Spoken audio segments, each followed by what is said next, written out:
최근 대구 경북의 신규 확진자 수가 줄어드는 것은 다행입니다.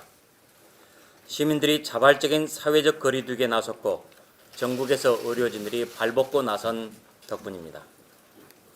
하지만 방역에 고삐를 늦춰서는 안 되고 국민들도 장기전 양상으로 흐르는 것에 대비해야 할 겁니다.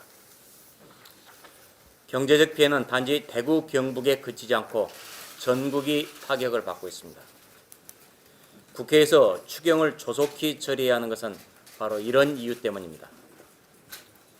가장 시급한 것은 꼭 필요한 곳에 꼭 필요한 만큼 집중 지원하는 것입니다. 정부 여당의 주장처럼 역대급 위기를 핑계로 국민 모두에게 현금을 살포하겠다는 총선용 포퓰리즘이 아닙니다. 경제적 핀셋 지원 못지않게 중요한 것이 마스크의 충분한 보급입니다. 어린 자녀를 둔 학부모들의 고충을 해소해주는 일도 중요하고 감염병 치료 역량을 강화해 안타까운 죽음이 계속 발생하지 않도록 막는 일도 너무 중요합니다.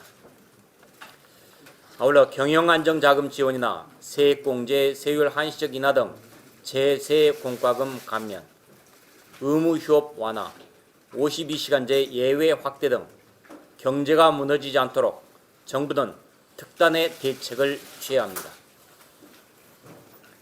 상황이 아무리 심각하다고 할지라도 밑빠진 독에 물 붓는 세금 살포로는 방역도 경제도 모두 놓칠 수밖에 없다는 점을 다시 한번 지적합니다.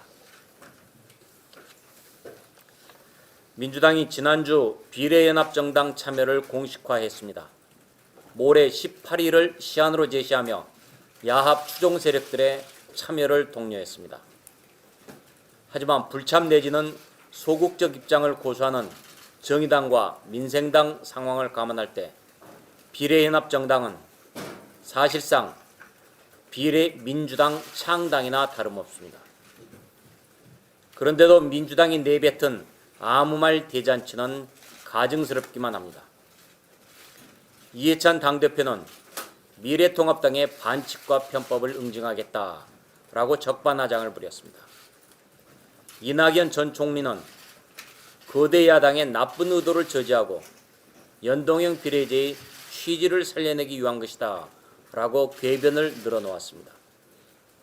나아가 친문 핵심 최재성 의원은 미래한국당의 입법 권력 찬탈을 저지하자라고 억지를 부렸습니다. 민주당이 스스로 말 바꾸기를 하면서 비난의 화살을 우리 미래통합당으로 돌리겠다는 것은 참으로 후안무치합니다. 그뿐만이 아닙니다.